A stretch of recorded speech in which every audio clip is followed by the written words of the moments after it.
On December 2nd, Australia finally dropped the National AI Plan, the first update in over 4 years, and yeah, definitely a bit disappointed. It was a bit like Switzerland, not really like trying to pick any industries and not offend anyone, which feels like it's missing the opportunity of like a whole new technology revolution. I feel like I read the whole thing and I was like, what did I read? I don't know when the timing is. I don't know which industry you're talking about, and you didn't commit to anything. You need to treat early stage businesses, startups, and high growth companies separately to corporates and enterprises because we don't have the same kind of resources. So if it were to go all out and put out an AI Act, then it should have created a sandbox, which Australia has not typically done within financial services, as well as the likes in the UK. All right, don't tease us. What do you think of the Chief AI Officer? Pro or against? Do you want this role? Anish, would you want to be Australia's Chief AI Officer? You're both shaking your heads. Okay, we have got the Australia's AI strategy. We have dissected it. Thank you so much. We are now throwing it out the window. We're done. We're starting over. Who is in the room, Tom? Who should be planning the next AI strategy? Who should be advised? Who should be asked? Hello and welcome to In the Blink of AI, your weekly front row seat to the AI revolution. We are back from holidays and we're coming in hotter than ever. On December 2nd, Australia finally dropped the National AI Plan, the first update in over 4 years, and we were really excited about this. Everyone couldn't wait for this to be launched. And in the words of one of our amazing guests, Dr. Thomas Kelly, we wrote some things down. We were really looking for a signal that Australia's ready to play, ready to win, either being the most ethical and safe nation across the world or a technologically innovative approach and using what Australia does best with our natural resources and incredible university-trained engineers. But we're dissecting that today with two of the people I trust most in this space, Dr. Thomas Kelly of Heidi Health and Anish Sinha from UpCover. Now, why have we got these two guys? They know what's happening. With Tom, he's giving us unfiltered truth. You get what's behind the scenes, not in the AFR articles you see him in, from shipping physical AI boxes of chips to hospitals to what kinds of AI companies shouldn't even exist. And Anish came with receipts. He benchmarked Australia against the US, the UK, France, Canada, and even the Middle East. It was honestly a masterclass of where Australia stands compared to other nations based on latest findings in under 60 minutes. And that brings me to my promise as a host to you. I know the AI news cycle is overwhelming. Honestly, it's hard to trust. And I've worked in tech for over 15 years, and I know the most incredible builders and innovators in this space, the people that are actually making the decisions and building the tech. And each week, I'm going to get their candid insights to you. So if you follow the show, if you rate the show, if you subscribe on whatever channel you prefer, tell me, ping me. I'm so grateful. Thank you. And I guess that leaves us with diving right into the show. You're listening to a Day1.fm show. I'm thrilled to be partnered with Stripe for today's episode. Did you know that Stripe Startups offers early stage venture-backed startups access to Stripe fee credits, expert insights, and a focused community of builders? We love builders on In the Blink of AI. Apply today at day1.fm/Stripe. Okay, Tom, it has been 4.5 years since the rollout of our previous AI plan in Australia. And I saw your LinkedIn post. I really loved reading that. You said in that this moment in technology requires urgency. Did you get a sense for that in this AI strategy or not? I think it's good that we have a strategy, at least we wrote some things down. I think generally the good parts were the idea that there would be try to use existing legislation and not needlessly create bodies or think tanks that are going to slow things down with red tape and regulation. I think The parts where I was a bit disappointed was there was no decisive industries where they had identified areas where they should try to meaningfully improve or create a priority to actually improve productivity with AI, I guess. So, we've seen in other countries, in New Zealand, Health NZ made it a priority to roll out AI to literally every public health institution in the whole country. And they did it all centrally. So it's NZ, they picked, ended up winning. So Heidi got picked, and every single ED in the whole country now uses Heidi, and they see 1 to 2 extra patients a shift for every doctor that uses it. So it's literally on a country scale, rolled out in 6 weeks. So yeah, definitely a bit disappointed, felt like it was a bit like Switzerland, playing, not really trying to pick any industries and not offend anyone, which feels like it's missing the opportunity probably of a whole new technology revolution, and many potential jobs and opportunities we can create. But yeah, it was somewhere in the middle, C+. C+. Okay, I love the score. Yeah. I agree with you. I feel like I read the whole thing and I was like, what did I read? I don't know when the timing is. I don't know which industry you're talking about, and you didn't commit to anything. Anish, what grade would you have given it? Oh, I would agree with Tom. I think when you think about government policies, you want something specific, measurable. As founders, we run companies, and if we can't measure something, we can't get it done. And it's classic, right? You put out a whole lot of initiatives which you don't really quantify with success metrics. There's a lot of good intention there, but intentions don't achieve actions. Roadmap is good, but if it fails execution, then it doesn't quite lead to anything. So I think in that sense, it's kind of a rehash of the initial plan that Australia had in 2021, where they put out an AI action plan, but was not concrete. And especially in these times and age when every other country is doing so much, when you benchmark yourself against what a Canada is doing, what a France is doing, I think it had to be more substantial than what it is. I'll put you on the spot there for a second. What has Canada and France done that you really admire from a specific standpoint? Yeah, I mean, look, Canada is an interesting case study, right? They're very much like Australia. They're probably 30% bigger in terms of population expenditure, but like for like, if you adjust it per capita, they're very similar to Australia. But when you compare it to the AI research output they put out, the initiatives of the government in terms of the backing with funding, the risk capital, or the ecosystem support that the government is providing in terms of establishing specific initiatives for specific industries, they've done a lot more. France has gone on a whole another level, right? They've gone full stack sovereign AI, kind of setting up Mistral, tying up with NVIDIA. They're trying to be the spine of Europe when it comes to AI sovereignty and really compete head to head with the US. So I think we don't necessarily need to replicate France, but we can borrow from Canada or from the UK, both of whom are very similar to Australia in terms of their demographic makeup, the capital intensity of the industries, and how they're trying to move into the new age. Let's get specific on this current plan. So the previous plan in 2021, 10 guardrails, again, very vague. Now 6 core principles, sure. And these are around business and personal ownership, transparency, creating AI risk registers. Anish, you work in insurance tech. Talk to me about relying on that kind of tech-neutral legal and regulatory framework and what that hopes to achieve or what it's missing and where the gap might be. Yeah, it's a good question. I mean, look, there are a couple of ways to respond to it, right?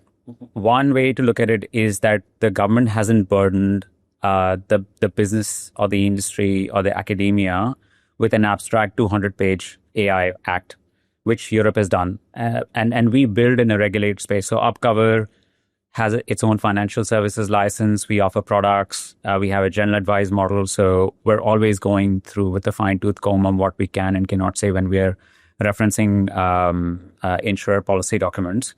And the last thing we want is to also then comb through another abstract act. We already have to comply with the FSL obligations, maintain risk registers.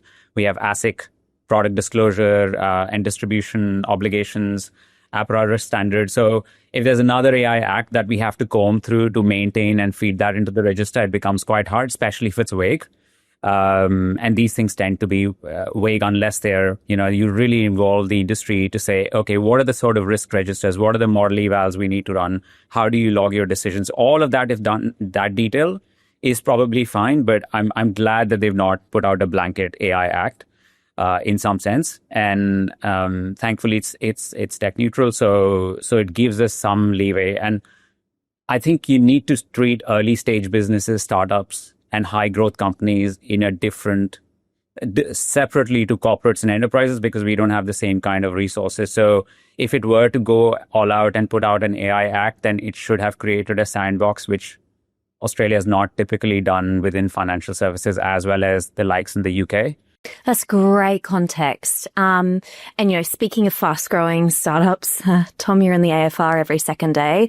This Keep Australia Safe approach, how do you feel about it from a ambiguity perspective? Do you feel like this framework or these core principles, do you feel armed, or do you kind of like the fact it's not too set in stone, like Anish is saying? Yeah, I agree with what Anish is saying. So I think not having specificity is good, so long as it's not a legal framework, which it isn't. So we don't really have to pay attention to it, which we won't, because what we care about is our customers. And in medicine, like, they're already very risk averse. So there's no scenario where they're not going to consider safety, or we're not going to consider safety for patients or doctors. So yeah, it's like, what's the purpose of it? Back to what Anish is saying, like, what are you actually trying to achieve?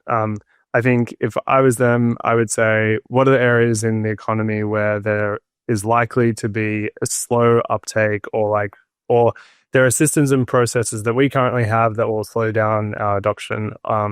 So, if tomorrow I want to set up a data center for Heidi to run all of our models and transcription resources in Australia, and I need to set up a gas turbine, the projects and the approvals and the process for that would take probably 3 to 5 years. That's if I'm being my impatient self, and that that's just unacceptable. In 5 years, whatever I build is probably already deprecated, and it's just no longer worth building. So yeah, I guess that's just what are the objectives of the plan is unclear to me. But it's actually, like Eddie said, it actually is good that there isn't a overwhelming set of regulatory things to comply with. We already comply with medical device regulation. We already engage with the TGA. But where I would have hoped is to give them an imperative for all of the public health systems, in every state. If you want to keep getting federal funding, you have to have AI in the hands of all your doctors by the end of 2026. I really want our chief medical officers and our department heads and our ED leaders to be the ones picking the tools. And they already want to do it, but they can't get their bosses and their decision makers to move fast enough. So they feel like it's an impossible task to get a decision to be made, and it will take 3 years. So I'm just going to either use Heidi in secret, or I don't know, not use it, or use it in my private practice, but not use it in the public. So yeah, it's just being precise. What are the things you actually want to achieve? That's what I always want from government. This is a slight tangent, but based on what you said, it kind of reminds me of the Social Media Act. I've got children way younger than 16, but thank goodness the government is stepping in and making a nationwide law, so I'm not the mum going against, all the other parents that are yes, you can be on social media. I feel like employees, this is just a gut sense, really want to use AI.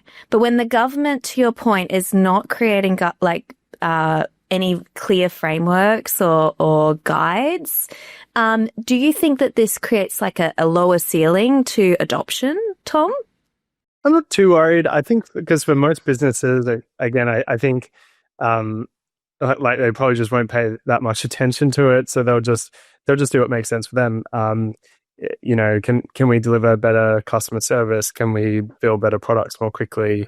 Can we increase the productivity of the team? We've definitely seen it. I think in the last 2 months is the first time I've merged code to the Heidi code base in a long time, using some of these tools. And it's incredibly productive. Like it's way, way, way faster. But for the government, like what I would worry about is more than likely the tools I'm using for engineering have US processing. So, when I use that tool, like Cursor or something like that, that Cursor is not processing in Australia. They won't. They'll just use whatever's the cheapest available model. And if I'm Anthropic and I'm using Opus, like do Anthropic have Australian servers? Will they ever? Why would they prioritize us as a region? So like these are the questions I would think about if I was them. Like, how do I get Australian knowledge, which is where all this data is going to go, to be run out of Australian offshoots of these companies, because that will bring talent, that will bring infrastructure, construction, and tradesmen, like all the work that's required to keep these things going. But in order to do that, you'd have to make it like very economically attractive for them. So it'd have to be very cheap. Like the power would have to be cheap. You'd have to do like maybe multinational deals with like Singapore and others, and like Nvidia, and like try to get them to prioritize this region for chips. Maybe government services can only use models that are run out of Australian data centers. I saw that with OpenAI. So like those things are good. As a startup founder, you're juggling multiple priorities. From the expected, like finding product market fit, to the unexpected, like customer requests for SOC 2 or ISO 27001 certification. Achieving compliance is time consuming, and time spent on that is time away from the needs of the business, and that's where Vanta comes in. Vanta is the all-in-one solution for startups to become compliant quickly and build a security foundation with ease. With a combination of automation, an extensive partner network, and a security marketplace containing 385 plus pre-built integrations, Vanta provides the necessary tools and expertise for startups to achieve compliance seamlessly, no matter how urgent your needs are, and at every phase of growth. Over 10,000 leading companies, including CipherStash, Handle, and Indebted, trust Vanta to automate compliance so they can focus on growing the needs of their business. Here is the important part. Startup listeners of the show get $1,000 off if they go to day1.fm/blink. Well, you've brought me to my favorite part of the report, right? The part about infrastructure. I feel like this is the only time they said something somewhat tangible. What did it exactly say? Specifically mentioned building out data centers, but Tom, you mentioned in your LinkedIn post that we're currently non-competitive in terms of energy infrastructure. Can we go from non-competitive to building out data centers and being a leader in this kind of infrastructure standpoint for APAC with data centers? Yeah, I think we can. So there are like physical constraints, with some of these. Let's just like take a product, like a voice product. Whenever you talk with some sort of voice system, you want latency to be really tight. So you want wherever the chips are that are running the experience, you want them to be close to the user. So if I'm building for Australians and I'm trying to build a customer service experience, I want them to be in Australia. So I do actually think you have the companies that will build here will want the infrastructure to be here. However, there's like a willingness to pay. So if I'm comparing us to a data center in, AWS in the East or the West Coast, that's maybe run out of Seattle or Texas, and their power is 4 or 5x cheaper than Australia, then ultimately that's what the cost is going to come down to. Like what's the cost of power for those data centers? Now, I'm generally not a fan of government subsidy, so it makes this complicated for government. Like, what are all of the inputs to that price, and what are all of the different aspects that we could influence at a policy level? Maybe subsidy makes sense for a period of time, so that we can actually have an equivalent price for an equivalent like sort of token or card or like whatever infrastructure there is, being run out of Australia. Because if I had the choice, I would choose Australia every time. I'm imagining where I'm not forced. At Heidi, because of healthcare data, we have to use Australian processing. But I'm thinking of people like Anish or Notion or other companies where they can choose. And if they're choosing, they're going to make an economic choice. And I do think for a product experience, they would generally love to pick Australia, but our experience has been typically the cloud scalers are just not prioritizing us. So we get, maybe like 6 months to a year behind as far as like models and capabilities, which in AI is like a decade, it's ages ago. Like you can run a generation old, and even crazier stuff, like the same model run in Australia is worse because it's using old chips. So it's not as good as the US run version of it. So yeah, again, very nuanced, like very tricky. Like the cost of energy is complicated. I'm sure there's 7 million different things to unpick for them to think about. Like, I don't know, like land ownership and like, taxes across all those things. Like maybe they could get rid of all of the taxes associated with building a data center, like let people write it off in the way they do with R&D or amortize it over 30 years or I don't know. Like there's different ideas they could experiment. I'm not an economist, but yeah, that's how I'd approach it. Like, what are you trying to influence? And then like, how do you step backwards to create a list of things that you do as a government? I find this topic on data centers fascinating because regardless of whether we could be a leader in data centers from your point, like the speed of the chips and the quality of the chips and all the rest of it. But Anish, if not data centers, what? We're not going to win on foundational models. Like, what is your thought on Australia embracing data centers as an option to kind of fast track into the future of AI and technology? Yeah, Georgie, I mean, I'll kind of try and tie this back to Tom's comments around government support and then jump into what we potentially could do. Although I'm imagining there's smarter people who are kind of applying themselves full time to this, whose whole and sole job is to make sure that we do a good job of it at a national level. There have been successful examples of government market making, specifically the U.S. government. Back in the 60s and the 70s, when Fairchild Semiconductor was putting out IC integrated circuits, the cost was nearly $1,000, and the reason they were able to drive down the prices from $1,000 to $1 and essentially make ICs, a household name was because NASA procured a lot of chips for their Apollo program and drove down the pricing. And so I think institutional buying at that scale does have the ability to create market, which then can lower the cost of goods, which can then make it a bit more consumer friendly and essentially help small businesses, startups, anyone pushing the envelope of innovation to do more with the resources they have. And then kind of coming back to what we should be looking to do if it's not data center, what it is, I think it's really important, as Tom was saying, to remember the objective. What are we trying to do here? Data centers are a means to an end. Everyone's looking for cheaper compute and compute that's accessible, high quality. How do we enable that? Do we have the infrastructure to be able to make sure that that is available at scale? What does it require? So AI stack, whenever you talk about the AI stack, it can consist of not just compute and cloud, but also like data sets, also like foundational models. We don't necessarily need to play across the spectrum in every single vertical or horizontal of that stack. I think we can try, pick and choose and see what we can do better than anybody else. And there are, again, drawing upon examples of the likes of Canada, that's not going head to head with the US in building capability and replicating, because maybe they don't have that kind of risk capital ecosystem. And US has a lot of capital, and you need a lot of capital to build these kind of capacities.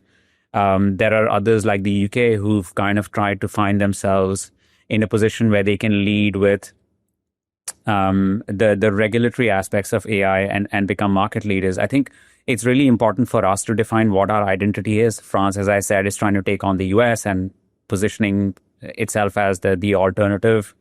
The likes of UAE have built indigenous models like Falcon that allows them to effectively have a model that is Arabic first, because they realize none of these models don't quite localize as well for languages spoken in the Middle East. So I think we need to define our identity of what our AI stack needs to look like. Compute is at the core of it, so we absolutely need to make compute cheaper.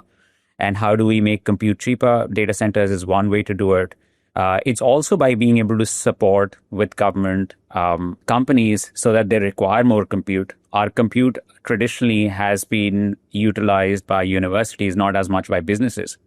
So there isn't as much capital going into private capital going into funding AI startups in Australia as much. Heidi is probably a handful of companies. There are so many more that could be funded. Do we have that capital ecosystem that then creates the demand for compute, that then creates the demand for what kind of AI stack we need to build? It should be demand-led rather than I'm going to do this because we feel like this is what we should be doing.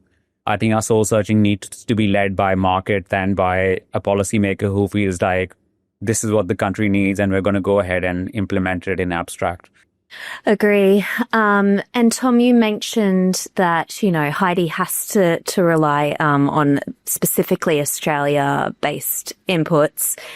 But I was speaking to a very clever engineer recently, and he said, if we don't build the data centers here in Australia, we're going to rely on other data centers elsewhere. And there's going to be a cost to that, whether it's energy, whether it's actual financial costs. I don't know if you've got a perspective on this and whether you believe that it should be here in Australia, even if it's at a worse level in terms of speed. I think, so definitely for healthcare data, I understand, like you want it to be sovereign. So you don't want it, even for processing, like you just don't want things going overseas if you can avoid it. I don't think it has to be inferior. It actually can be as good. It is. For us, it's always like an economic question. So there are data centers in Sydney and most of like Google, Azure, AWS have their own data centers here, and the costs are usually similar. It's more availability, like what is actually available, and why would they make an investment in Australia ahead of the demand being there? So it's another good example where government could create loan schemes or like invest some risk capital to underwrite the investment. So it could say, okay, we want to have availability of, the best hardware like Blackwell, NVIDIA GPUs for all of our best companies to get access to at like a subsidized rate. And,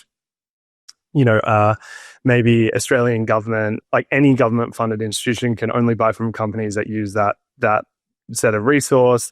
Like that would be an example of something that's strategically smart, because then all the companies that want to sell into the government will then use the cloud scalers that have subscribed to this program, which will then, to Anish's point, give us a chance to get to the kind of scale and volume that would make us internationally competitive, or at least like where we have like a latency of importance or like some other regional importance, like we would just obviously opt to it wouldn't be complicated.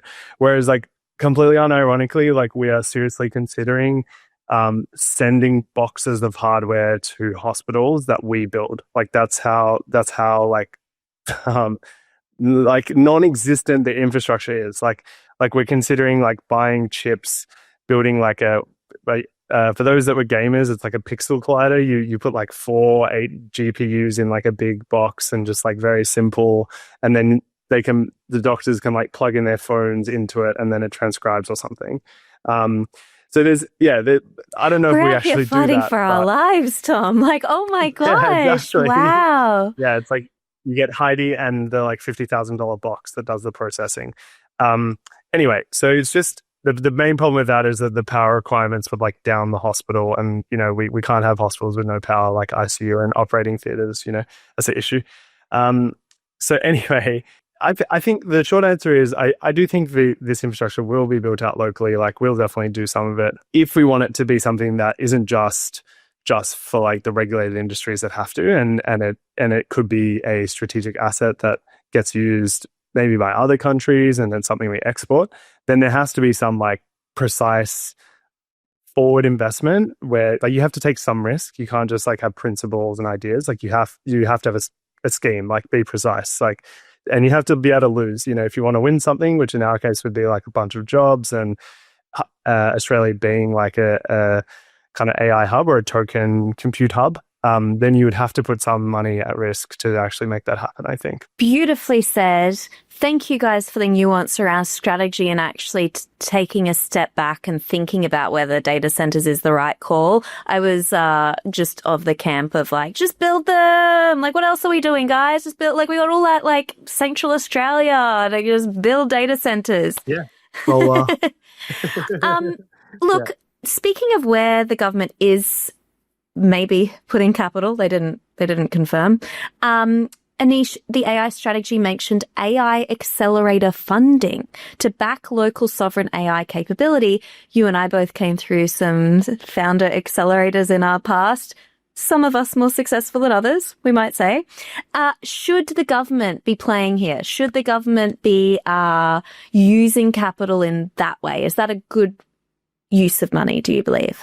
When we talk about accelerators, it's more about can we provide some level of initial capital so the companies can go out and do what they hope to build. I think when you talk about government initiatives, they have to be long-term. They have to be characterized by patient capital. They have to be able to take on risks that private sector market is probably not positioned to accept right now, and to create effectively a market by either being a buyer of early stage technologies or by investing in long-term infra government procurement processes, creating government procurement processes and fast lane buying procurement process for companies building cutting edge tech. And I don't think government should be necessarily then, as a result of that, be playing in the accelerator space. There are enough and more early stage investors who are willing to back companies who are building either not foundational models, but fine tuning models so they can adapt it to a particular industry. It's not the government's job, I'd say, to fund accelerators or have sort of accelerator funding. I would much rather have them making long-term bets and commitments. You can often follow someone's actions by, their principles by the actions they put in place. So the total allocation by the government through the accelerators, I think there isn't much that's been said about that either. There's no stake that's been put in the ground and said we're going to invest this kind of capital to create this kind of capability. Whereas when you compare it to the likes of Canada, and I keep bringing up Canada because they're probably one of the most successful ecosystems outside of the US, to have a commercialized and put research grade AI, either in terms of citations, in terms of the research output that the country is consistently putting out. They've specifically established an AI compute fund to be able to fund compute credits and to be able to give that to businesses. And so those are the specific initiatives. I think Tom was mentioning some of these as well, that we need to undertake to crowd in private investments over a longer horizon, over the arc of what would be like a 5 to 10 year journey for Australia to become competitive in AI and kind of move away from the short-term announcements of announcing an accelerator or a policy or a $15 million grant, something which probably just makes the headlines but doesn't do anything meaningful to contribute to improving Australia's AI arc. We're so busy. We just haven't committed anything in particular. Anish, there's one term that I'd never heard of before, raised in this report, called the Gov AI platform.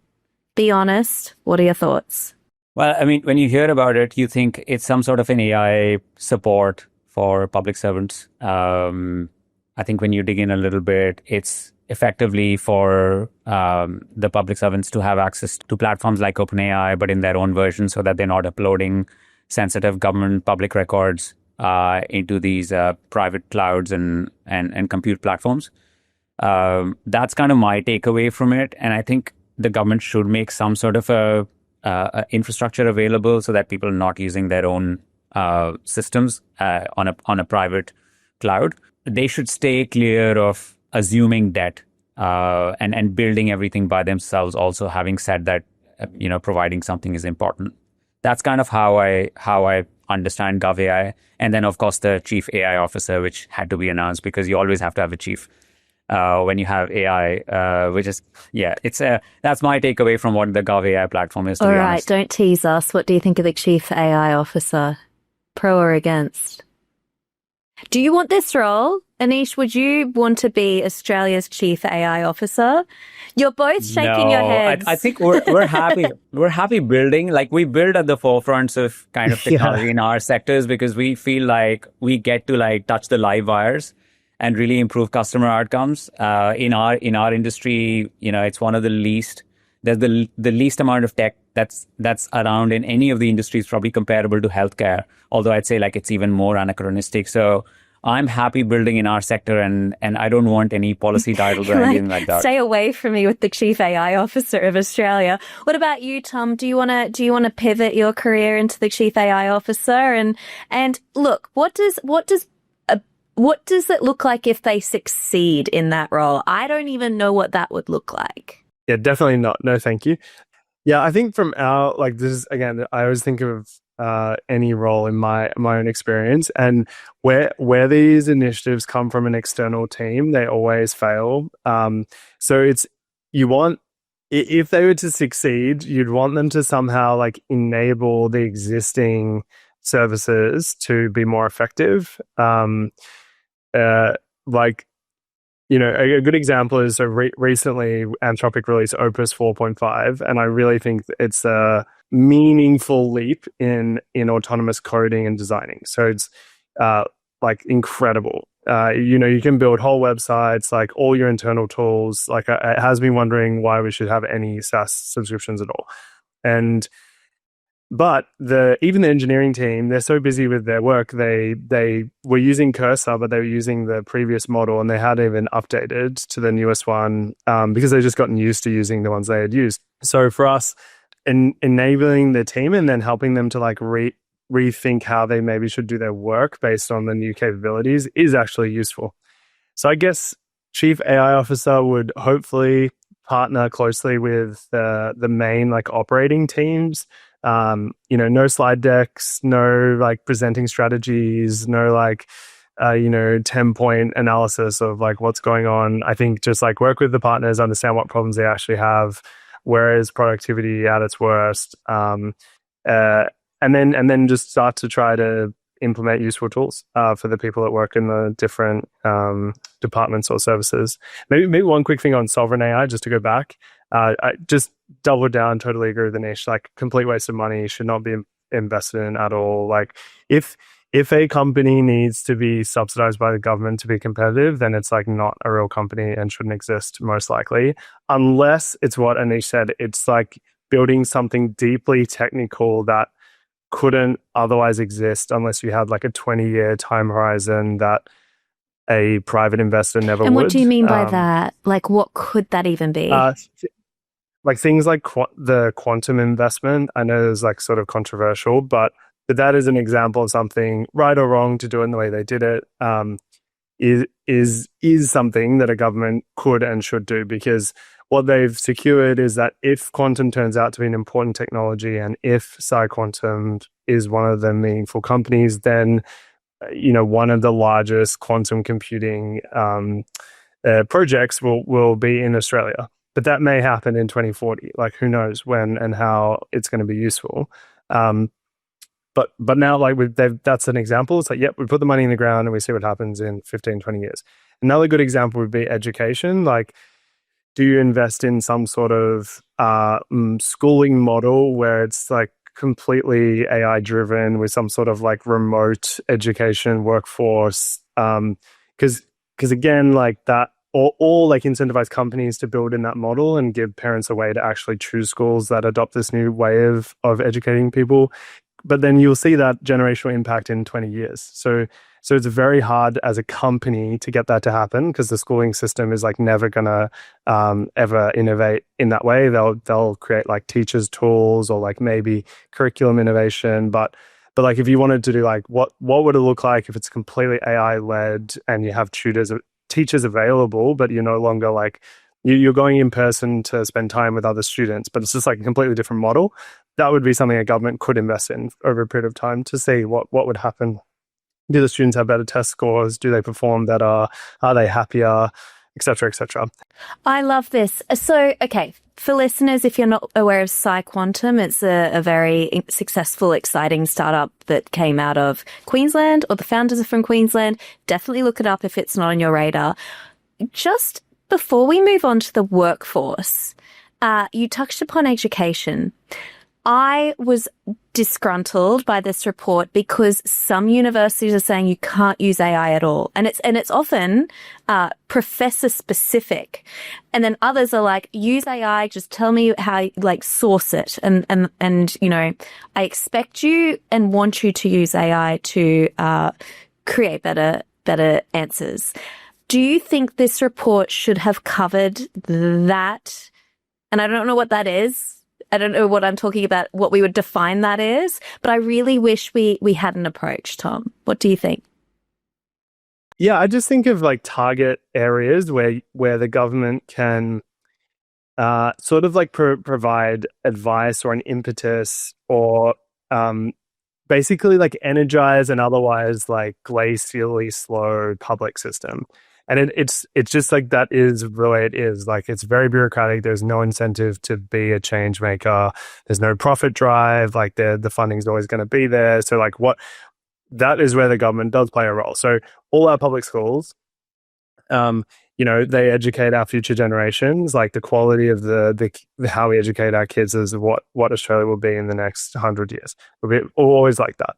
So any government that is half good should be thinking about how they're investing in education. And the thing that I suspect is, like, you can give every Australian kid a private tutor on every subject now that is completely customized to the Australian curriculum and their personal needs. Now, this is like, maybe that's a private company, but perhaps like you could curtain off some of your public funding to give this to every student. That's what I imagine.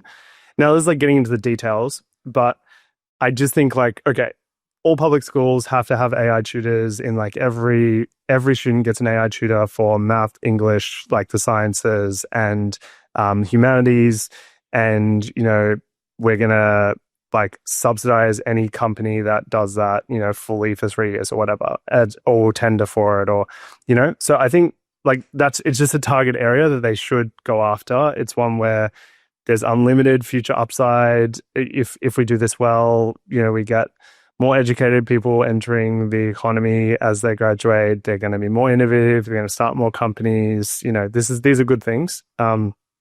So it's back to what I originally said. I just wanted like incisive, like pick 5 areas, or like pick the areas, give them the directive of like what you want to see happen in the world, and then let them figure out how they're going to do it.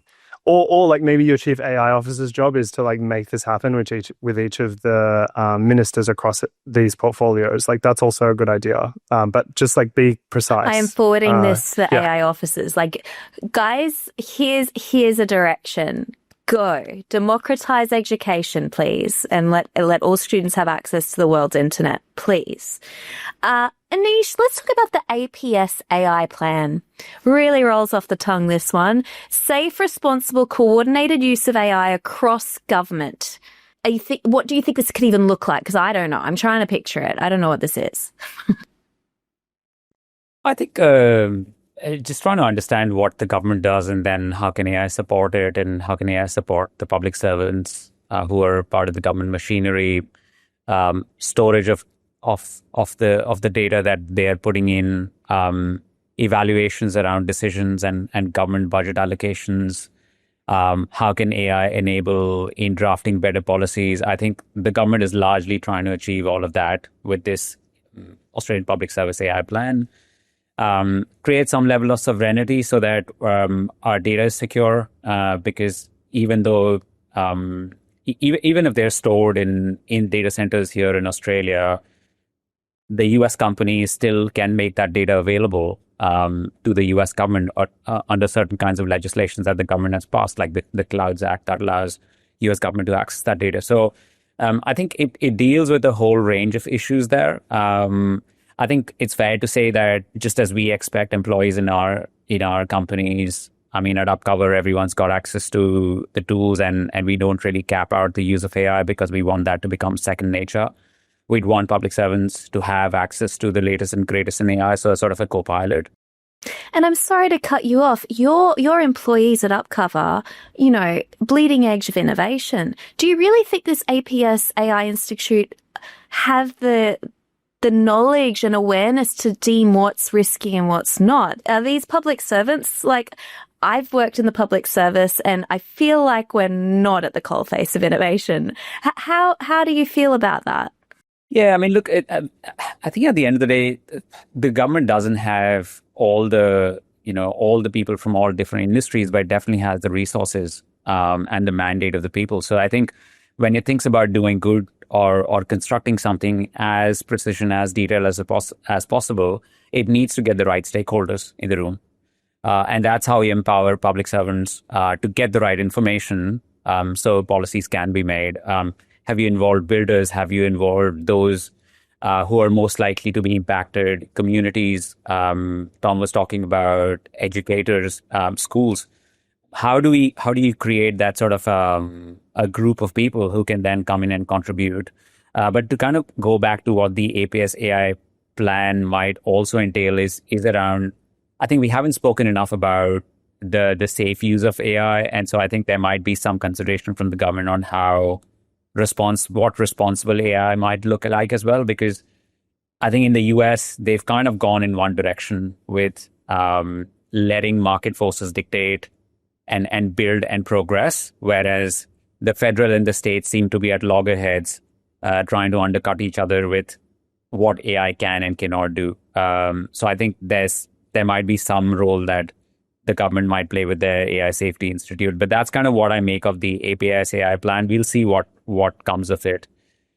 Okay, we have got the Australia's AI strategy. We have dissected it. Thank you so much. We are now throwing it out the window. We're done. We're starting over. Who is in the room, Tom? Who should be planning the next AI strategy? Who should be advised? Who should be asked? Yeah, I think people like us. I think not me, but some of the other founders were in Canberra yesterday and we're talking to the TJ and some others. So it is getting better. But yeah, I'd love in every industry talk to maybe, the top 10 to 20 companies that are building in AI today, understand what their needs are, what kind of productivity and impact that they're having in their industries, like the actual data. So not the puffery, like ask for the hospital in our case or the practices, go actually speak to them, meet them, understand the opportunity. Because if they did that, then I just can't imagine your position is this like very vague, kind of like murky perspective. Like people talk about healthcare a lot, like 1 or 2 extra patients just shift in ED per day. Like there's a single intervention, like just they have a scribe. But like, I don't know, there's nothing more productive than that. But then you have states that are banning it for the whole state with like no clear timeline of when they're going to develop an approach. Then you've got other states prioritizing like medical record and other like data integration work before this, but it's not linear. Like these are not dependent. We'll integrate with whichever one you pick, but there's still huge waiting lists. Like we can save literally an hour on that list if you just implement the tool. And to what Anish said, have clear rules about Australian sovereignty, data access, like exactly what Anish said. If we tender from a foreign company, that's fine. I think that's good. I believe in, globalism. And when we go overseas, we want to be able to operate there. But maybe you have to commit to investing in the region like we have to do in Canada. Like we have to hire people in Canada. We have to use Canadian servers. We have to, when we're in Quebec, we have to use stuff in Quebec. So these things are good. Like it means that they get our knowledge, they get headcount, they get money and energy for their economy out of their public sector, which makes sense.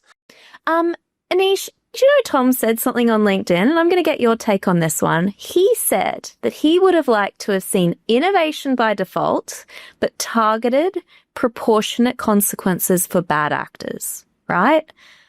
What do you think? And what's a bad actor to you? A bad actor is anyone who makes false promises and doesn't fulfill and has not fulfilled their contractual obligations, has collected money, had malafide intentions. I think there are examples of bad actors, not necessarily in Australia, who've been categorized as bad actors by lawmakers in the US. Tell me them. Um, I won't tell anyone. yeah, I mean, there was this really interesting case of a company that was promising like robo lawyers. So you could like sue for assault, like especially in litigious countries where, and US especially litigious, the cost to litigate is quite high. And so I think the FTC, which is kind of the body which has been looking into a lot of these allegations, they held them responsible and they fined them. Yeah, and then there are the other examples of reviews and information that's potentially not true being written by AI that misrepresents service levels of a company. And so there's some examples from the US, largely from the US. But I know in the EU Act, they've also put out specific measures, and Spain, I believe, has said that if falsification is involved, then they have the right to penalize companies. So there's been some movement in this direction, although I think a lot more cases will come to light in the coming years because it's an absolute gold mine and a lot of people are going for it. And that is always the case, that, it always invites bad actors as well because people don't really know what they're buying and false promises get made. And so the legislators need to absolutely look out for that as well. Tom, when I speak to other clever people in the space, one of the areas they say Australia might be world class in this future of technology is around ethics and to Anish's point around bad actors and mitigating the risk of those. How do you feel about that? Is that somewhere where Australia could really be leading in world class? Yeah, I think so. I think it depends quite a bit on every industry, the degree to which you need to think about it. So obviously in healthcare, it's really important. It's like a key tenet of how we train as doctors, Hippocratic Oath, before you do anything, do no harm. So yeah, we think about it a lot. How do we make sure that Heidi transcribes accurately across different accents and languages and doesn't like disproportionately worsen the quality of care for some but not others? And I think the only thing I worry about is like sometimes ethics is used as a bit of like a veil for a vested interests of unions and others to stop innovation. They'll use it as a way to say, oh, we haven't figured out the ethics of this, or about headcount loss or job replacement or other things. So if it's truly ethics, like if it's about like when you think about like from like almost like the philosophy of it, like is this right? Like do we believe that AI should be doing this task, or like is it important for, I don't know, like in our case we think about like what are the things where an AI like could reasonably assist with the task, and what are the kind of things where like you just want a doctor to do this and like that's just not an area we would ever go into for an ethical reason. So yeah, I'd say like generally we do a good job of it. I do think it's a source of conservatism in a lot of organizations, and sometimes I'm just not really sure what we're worried about, like where there's a bit of a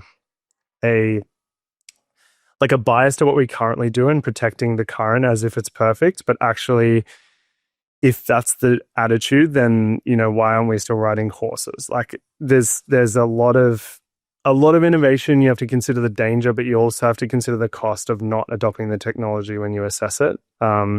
So yeah, risks, ethical consideration, biases, these are all important things that you do address. But I don't view it as it's like a traffic cone that you navigate, not a like roadblock. It's like road calming, but not like no through road. Yeah, it shouldn't be like something that we stop. Because what I worry about is like we stop and then we evaluate in like the hypothetical about what could happen.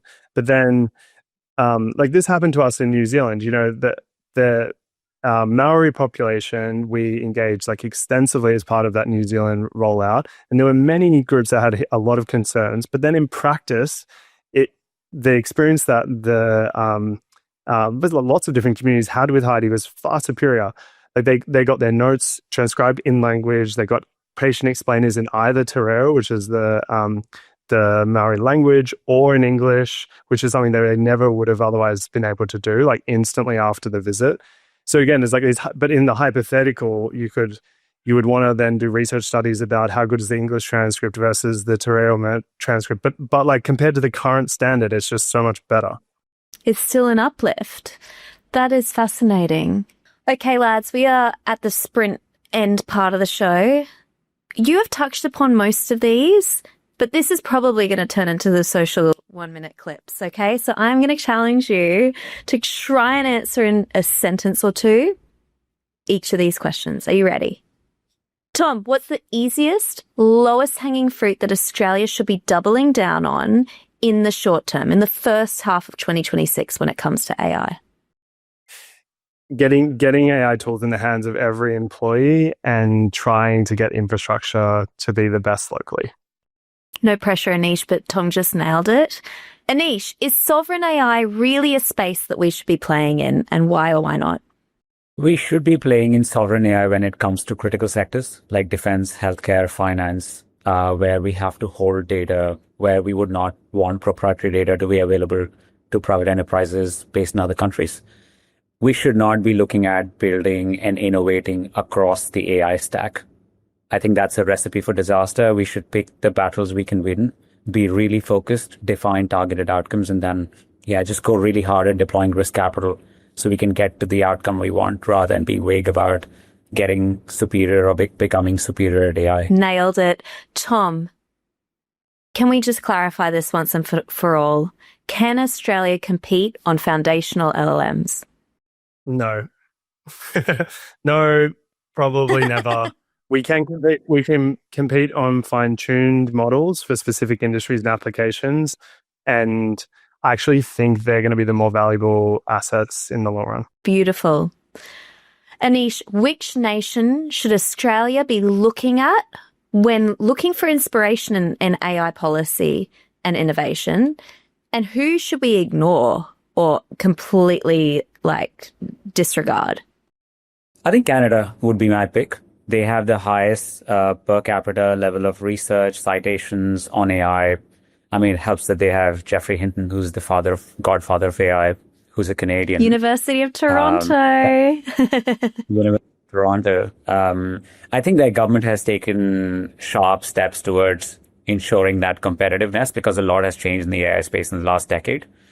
So they should be the one we should be borrowing from. We're also very similar when you normalize for size and some of the other factors. Our countries are very similar. So we should focus on them, not try and copy, US from the level of aggression they have towards, and the capital intensity, because we are traditionally not known for going hard with risk capital deployment and taking very long bets, and then also not borrow from China heavily where they're innovating across the stack, because the state wants to have a visibility over the entire spectrum of data across all actors. I think we can try and pick the best parts from them, but avoid a all-out copy of their models. You guys are two of the best in the game. Thank you so much for being on this episode. I'm just so grateful, and thank you for sharing your insights. Before I let you go,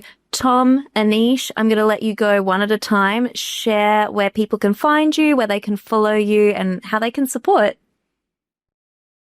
Yeah. So if you go to see any kind of clinician and they're using Heidi, that's us. So HeidiHealth.com. Check it out if you're a clinician. If you're a patient, your doctor is going to make eye contact with you and it'll be a better visit. That's it. I'm Tom or Thomas Kelly. I'm on LinkedIn. You can follow me for sometimes interesting posts. So UpCover, we are digitizing business insurance. We work with founders, CEOs, CFOs. We help reduce their costs of insurance. We help ensure better coverage. We work with 50 insurers, local and global. Ours is one of the most heavily regulated, but also the most analog industries in the world.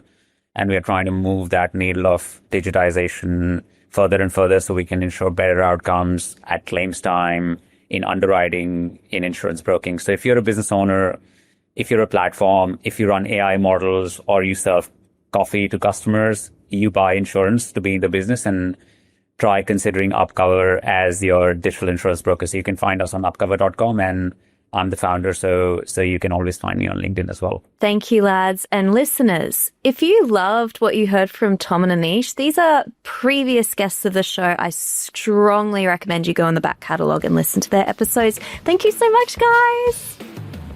Thank you. Thank you. Thank you for listening to In the Blink of AI. You can check out the show notes for anything discussed in this week's episode, and we will be back next week. This podcast was produced by Day One, with music by Dan Hansen and visual artwork by Sophie Tyrell. If you loved the episode, please tell your mates. And I love AI news. Please share your thoughts and suggestions to georginarosehealy@gmail.com.